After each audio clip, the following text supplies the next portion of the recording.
Now live. बहुत दिनों बाद लाइव आ रहा हूँ, बहुत दिनों बाद। मुझे याद भी नहीं, पता नहीं लास्ट टाइम कब आया था मैं। और लोग जुटने शुरू हो रहे हैं। हेलो, हाय हाय, हेलो, हाय हाय हाय। एक बार नंबर बढ़ जाएं सारे। हेलो हेलो महेश, हेलो सभी को हेलो। बड़ी तेज तेज चल रही है चीजें। और एकदम से ये प्लान बना है। मैं एडिट कर रहा था अभी, जस्ट मेरी सर से बात हुई और सर ने बोला चल लाइव चलते हैं। मैंने कहा ठीक है सर, मैं तैयार हूं, आप भी आ जाएं। तो 3-4 मिनट में सर आने वाले हैं। और आप बताएं सब कैसा चल रहा है?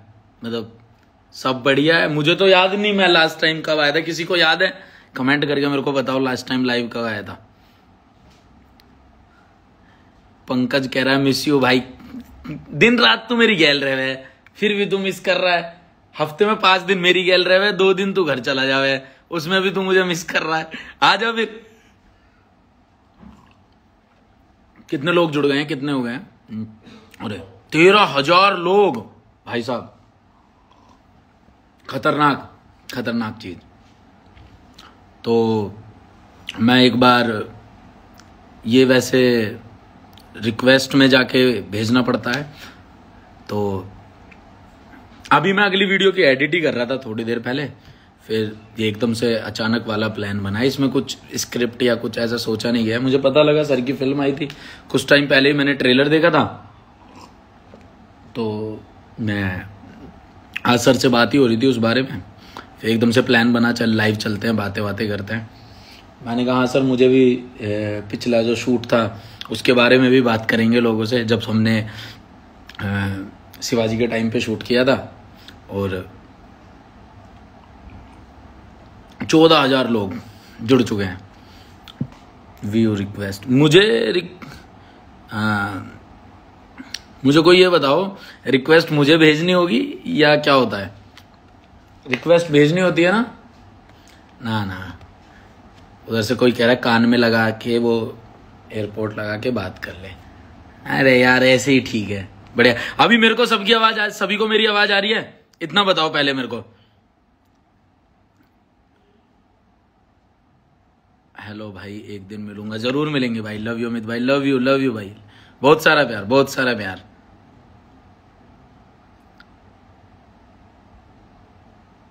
VFX का है अमन, बिग फैन सर। मांझा ये जो साथ वाले ना, ये बड़े मजे लेते हैं। इनकी खुराक बांधनी पड़ेगी किसी दिन। आवाज आ रही है सभी को? हाँ भाई, हाँ भाई, अच्छा फिर तो बढ़िया है, फिर बढ़िया है। सर सुनाई दे रही है आवाज? ये स्वप्निल भाई यार, सारे के सारे, कोई सर, कोई मिस यू, कोई बिग फैन, ये सारे के देख रहे हो ना, ये हरकतें हैं सबकी। कोरोना कहे इनको ना छेड़ना, नाम है इनका भी थोड़ा ना। भाई वो किसी को भी ना छेड़े। एक ही आ गए धीरज भाई बिग फैन करके। सारे के सारे ही कलाकार है यार। मुझे कोई बताएगा कि कैसे रिक्वेस्ट कैसे भेजनी होगी, या व्यू रिक्वेस्ट आएगी?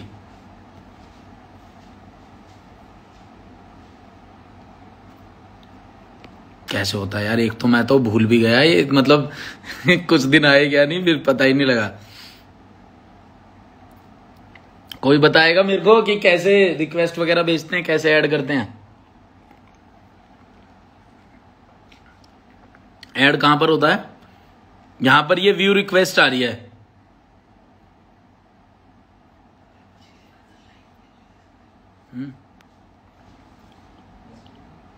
व्यू रिक्वेस्ट में से जाना होगा, किधर से जाना होगा?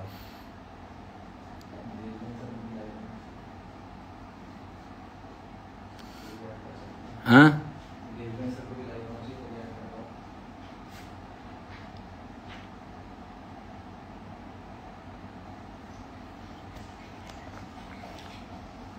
नीचे प्लस का साइन आ रहा होगा, प्लस का। इधर एक तो वीडियो का साइन आ रहा है।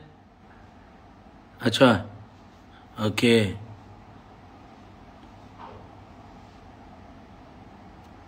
ये आ गई रिक्वेस्ट में सियोल।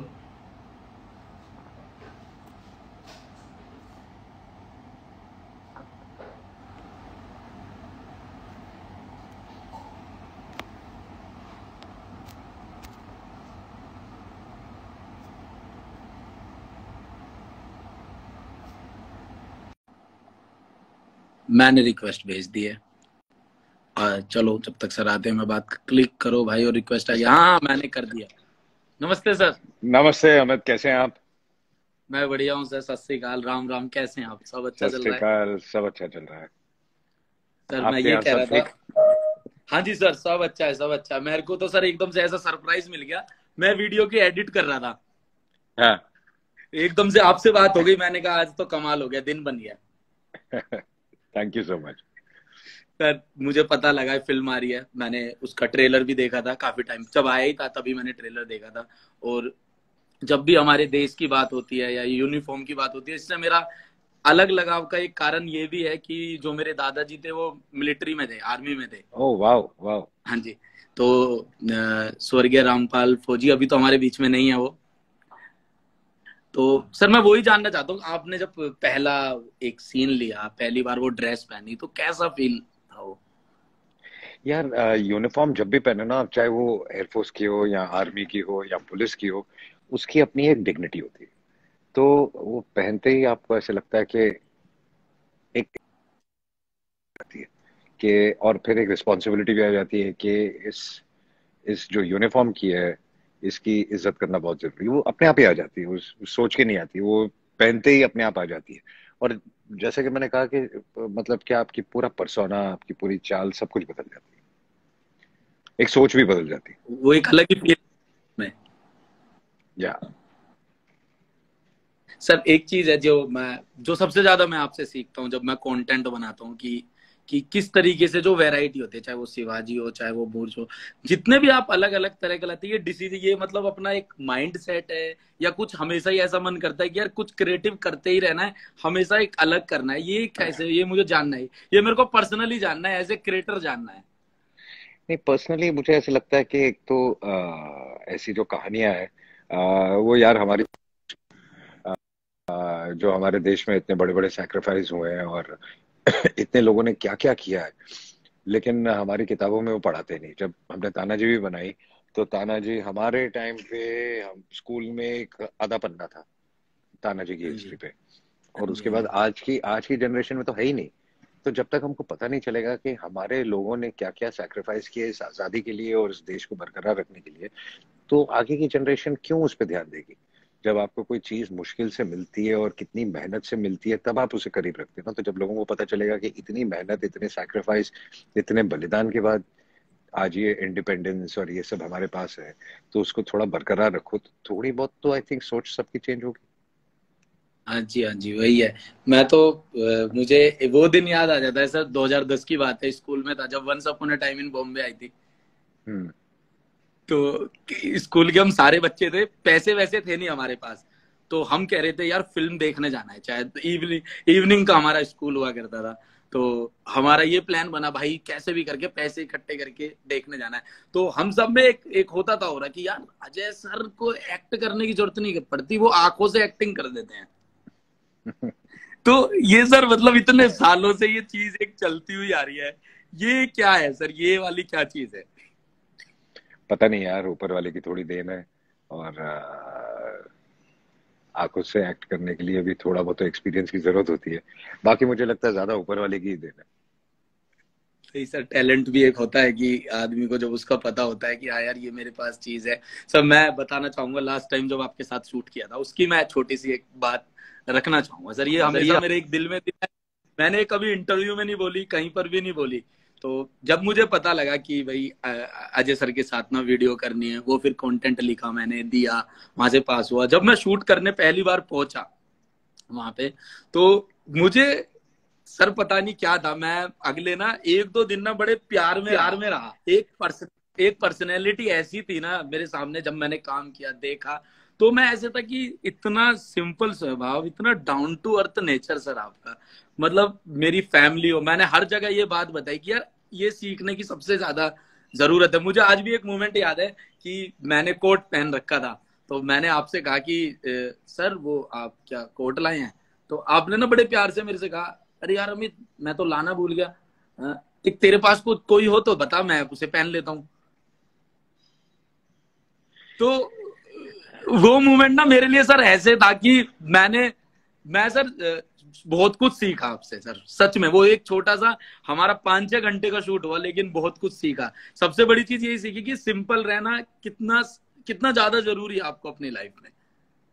नहीं, बहुत जरूरी है। और आई थिंक वो आप खुद नहीं सीखते, वो आई थिंक आपके माँ बाप आपको सिखाते हैं। तो हाँ जी। ये चीजें, इसका श्रेय तो पूरा आपके पेरेंट्स को जाता है। और जब वो बताते हैं कि वो कहाँ से कहाँ पहुंचे, हाँ मतलब जी। जो मेरे डैड थे वो बेचारे पंजाब से भाग के आए जब वो 14 साल की उम्र में थे। हाँ जी। हाँ टैक्सी धोनी शुरू की, टैक्सी धोने से टैक्सी में रहने की जगह नहीं थी। टैक्सी ड्राइवर ने कहा कि तेरे पास जगह नहीं है, मैं तेरे को पैसे नहीं दूंगा, तू टैक्सी धो दिया कर दे, और तेरे को सोने की जगह दे दूंगा, तो रात को टैक्सी में सो जाया कर। तो वहां से उनकी स्ट्रगल शुरू हुई। तो जब आपको ये सब पता होता है, और आपको पता होता है कि ये कितना कितना लाइफ का स्ट्रगल है, और आपको काफी आसानी से मिला हुआ कंपेयर टू जो उनको मिला था, उन्होंने कितनी मेहनत की थी। तो आई थिंक, और जो मेरा घर है वो एकदम मिडिल क्लास की तरह है। मतलब कि मेरे घर पे जो एटमोसफियर है वो ऐसा नहीं है कि वो बहुत ही हाई क्लास एटमोसफियर है, एकदम मिडिल क्लास एटमोसफियर है। तो वो जब होता है ना, तो आप जमीन पे रहते हैं, आप हवा में ज्यादा नहीं उड़ते। नहीं सर, मेरे को तो मिलके मैं तो अलग ही ओरे में था। मैंने कहा एक होता है सर, हम हमारा तो सर ये हुआ था कि एक ये इंटरनेट वाली हम जनरेशन है। यूट्यूब पर हमने वीडियोस वगैरह बनानी शुरू करी, धीरे धीरे वीडियोस बनी, नाम बना। तो जब सबसे पहली बार ऐसे होता है ना कि यार जिनको हम बचपन से देख रहे होते हैं, कि मैं सर इसमें आपको उम्र के लिए ताना नहीं मार रहा मार ले, ठीक है। लेकिन बचपन से आप देख रहे हो तो एकदम से काम करने का मौका मिले, और वो भी लिमिटेड लोग जो आपको, जिनको आप लाइफ में चाहते हो कि यार इन लोगों के साथ ना डेफिनेटली चाहे हर एक पॉसिबिलिटीज में काम करना है, और आप उनके साथ जब पहली बार काम करने चाहते हो तो आपके दिमाग में ये बात रहती है, यार कुछ ना ऐसा इम्पैक्ट ना हो कि तूने 15-20 साल से एक इमेज बना रखी है एक बंदे की, वो ना टूट जाए। कुछ ऐसा वो बिहेव ना कर दे, या कुछ ऐसा गलत ना हो जाए कि ऐसा लगे अरे यार हम इनको एडमायर करते थे अपनी लाइफ में। वो बिल्कुल भी नहीं टूटा, तो बहुत अच्छा लगा। खैर sir, back to basic. Sir मुझे भुज की जो कहानी है, ये आप मेरे से कह रहे थे मैं तेरे को दिखा देता हूँ, लेकिन मुझे देखनी है जनता के साथ ही, जब सब देख रहे होंगे तभी मुझे देखनी है, सेम डे। मैं थोड़ी सी कहानी जानना चाहता हूँ पर इसकी। कहानी, जैसे कि मैंने कहा कि 1971 में एक सिचुएशन ऐसी आ गई थी कि जो पाकिस्तानी फोर्सेस ने कि अगर ये लोगों के जो सैक्रिफाइस नहीं होते, तो भुज और वो पूरा एरिया हिंदुस्तान का कट के उनके पास चला जाता। उनकी हाँ जी। प्लानिंग ऐसी थी। और उस दौरान ये जो वहां पे उन्होंने ऐसा काट दिया था कि पूरे हिंदुस्तान से हमारे आर्म्ड फोर्सेस वहां पहुंच ही नहीं पा रहे थे। तो उनको हाँ वहां जी। पहुंचने के लिए कम से कम नहीं तो 2 दिन लग जाते। और तब तक उन्होंने सोच लिया था कि हम पूरा टेक ओवर कर लेंगे। तो जो चंद लोग वहां रह गए थे, उन्होंने कैसे वो 48 आवर्स प्रोटेक्ट किया उस जगह को। और सिर्फ आर्म्ड फोर्सेस की कहानी नहीं है उसमें, उन 300 औरतों को भी कहानी है कि बुर्ज का जो रक्त नहीं बनता, तो ये टेक ओवर कर लेते और हमारे आर्म फोर्सेस पहुंच ही नहीं पाते।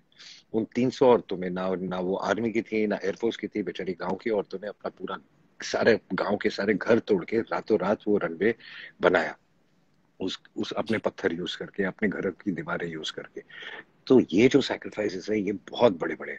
और जब कहानी सुनो तो के रोंगटे खड़े हो जाते हैं यार कि कैसे किया होगा और कैसे उन्होंने प्रोटेक्ट किया होगा। तो जब मैंने कहानी सुनी तो मुझे ऐसा लगा कि यार ये फिल्म तो करनी चाहिए, और लोगों को भी बताना चाहिए कि ऐसा भी होता है और ऐसे सैक्रिफाइसेस भी होते हैं। सर मैंने ट्रेलर देखा, मेरे को गूज बम्स आ गए थे, क्योंकि एक तो देश की भी बात थी, और फिर आपको यूनिफॉर्म में देखा, वो सारी की सारी चीजें देखी। तो सर मैं एक बेसिक सा, एक छोटी सी बात थी कि जब आप कोई कोई कंटेंट सुनते हैं, कोई फिल्म सुनते हैं, तो कोई सेंस होता है जो बताता है कि यार ये चीज बेस्ट है, या फिर कहानी में अपने आप ऐसा लगने लगता है? दिल की आवाज बता देती है कि ये करना चाहिए या नहीं करना चाहिए, और उस वक्त डिसीजन हो जाता है। कई बार कितनी भी अच्छी कहानी सुन लो, दिल से निकलती है यार छोड़ो इसको नहीं करते। और कई बार एक चीज ऐसी होती है जो ऐसे सुनते ही ऐसे लगता है दिल से कि यार इसको तो शुरू करना चाहिए, इसको तो करना चाहिए। तो बस आई थिंक वही एक चलता है। सर एक एक एक बस छोटी सी बात बता दीजिए मुझे, वो मेरे को बहुत जाननी है कि सर आप ये जहां हम रहते हैं दिल्ली, नोएडा, ग्रेटर नोएडा, फरीदाबाद, गुड़गांव, आप यहाँ शूट करने कब आ रहे हैं? आ, फिलहाल तो कोई प्लान नहीं है, लेकिन मैं कोशिश करके अगर जब भी प्लान बनेगा सबसे पहले आपको बताऊंगा। तो मेरा ये है कि मुझे घर का खाना, मक्के की रोटी और वो घर का खाना, चूल्हे की रोटी, वो आपको खिलाना है। वो तो मैं आते ही खाऊंगा, क्योंकि मुझे सबसे ज्यादा वो पसंद है। तो अब आपके भाई मैंने खाने के शूट में भी आपको आपके बोला आपके खाने के लालच में मुझे लगता है अभी कोई शूटिंग वहां प्लान करनी पड़ेगी। है। सर आप जो वो जब जब लास्ट टाइम हम शूट पे थे, तो जिस तरीके से जब टेक हुए थे या बीच बीच में चीजें चल रही थी, तो मैं एकदम से ऐसे बैठा था, मैं कह रहा था यार ये वही अजय देवगन है ना जिसको हम देखते थे। हाँ यार, ये सारी की सारी चीजें सर दिमाग में ऐसे चल रही थी उस टाइम पे, लेकिन आपने उस टाइम पर जो कंफर्ट फील कराया था वो अभी तक मतलब जहन में बसा हुआ है किस तरीके से कि यार आपने ऐसा फील नहीं होने दिया कि कहीं से शूट वूट करने हैं, बच्चे बच्चे नहीं यार, अपने हो करो, एक टेक लेने हैं, दो लेने, चार लेने, लो पर फटाफट लो, बढ़िया। तुम्हारा कंटेंट खराब नहीं होना चाहिए, वो अच्छा नहीं। और सर आपको पता नहीं होगा शायद आपके बिजी होने की वजह से, उस पर 40 मिलियन व्यूज हैं, 25 वाह। मिलियन यूट्यूब पे, 25 मिलियन यूट्यूब पे, 15 मिलियन फेसबुक पे, और 2.5 मिलियन के आसपास लाइक्स हैं, 1 लाख के आसपास कमेंट है। वो मोस्ट सक्सेसफुल वीडियो है हमारी सर। चलो टचवुड। यार तेरी भी तो फैन फॉलोइंग इतनी है, तुझे भी तो लोग इतना अच्छा लाइक करते हैं, इतना लाइक करते हैं। मेरी कोई फैन फॉलोइंग नहीं सर, आप थे उसमें 4 चांद लगे, ये लोगों का प्यार था, लोग देखना चाहते थे। मैं तो कह रहा हूँ सर अब बुलाइए, अब सर वापिस करेंगे कुछ बेहतरीन। तू प्लान कर ले और जब आना आ जा, कुछ लिख ले, जब लिख लेगा अब तो मैं बता आता देना। हूँ सर कुछ लिख के या बना के कुछ अच्छा करके। मैं जाते जाते सर आपको सिर्फ ये कहना चाहूंगा कि भुज के लिए आपको बहुत बहुत मुबारकबाद। जितने भी लोग देख रहे हैं सभी जाकर देखें उसको। सर कहाँ कैसे कैसे आ रही है, कब कब आ रही है, सर आप बताएं प्लीज। कल रिलीज हो रही है इनफैक्ट, 13 तारीख को, कल शाम को डिज्नी प्लस हॉटस्टार पे 5:35 पे रिलीज हो जाएगी। फिर उसके बाद सबके हाथ में, जिसको जब देखनी है देखे। और कैसी लगे ये पहले मुझे भी 5:35 बताना। पे। तो मुझे जरूर बताना कि कैसी लगी, ऑनेस्टली। हाँ सर मैं आपको जरूर बता, मुझे पता है सर कंटेंट के मामले में, फिल्मों के मामले में आपका निशाना कभी नहीं चूकता, चाहे वो एक्टिंग हो, चाहे वो उसके अंदर कितने दमदार कंटेंट है, वो आपका हमेशा डे वन से जब से मैंने देखा वो स्ट्रॉन्ग ही रहता है। तो इस बार मुझे पता है, और ऊपर से 15 अगस्त भी आ रहा है, तो ये सही मुझे लगता है कि बहुत सही आपका टाइम है जब आपने ये रिलीज करी है। मैं सभी अपने जितने भी मेरे देख रहे हैं वो जाके देखें। कल कल है सर, कल है ना? कल कल 13 तारीख। हाँ कल 13 तारीख को 5:35 पे। और बाकी सर आप अपना ध्यान रखें। आप भी रखिए। और सबको मेरी तरफ से नमस्ते। और सबको मेरी तरफ से बहुत प्यार। एंड टेक केयर, और फिल्म देखें और मुझे जरूर बताएं कैसी लगी। Thank you sir, thank you sir. Sir जाते जाते वो एक बात हो जाए मराठी वाली जो आपने बोली है ना, कि जुबान वाली, कौन सी? ट्रेलर में थी जुबान वाली, कि वो मारता है या मरता है।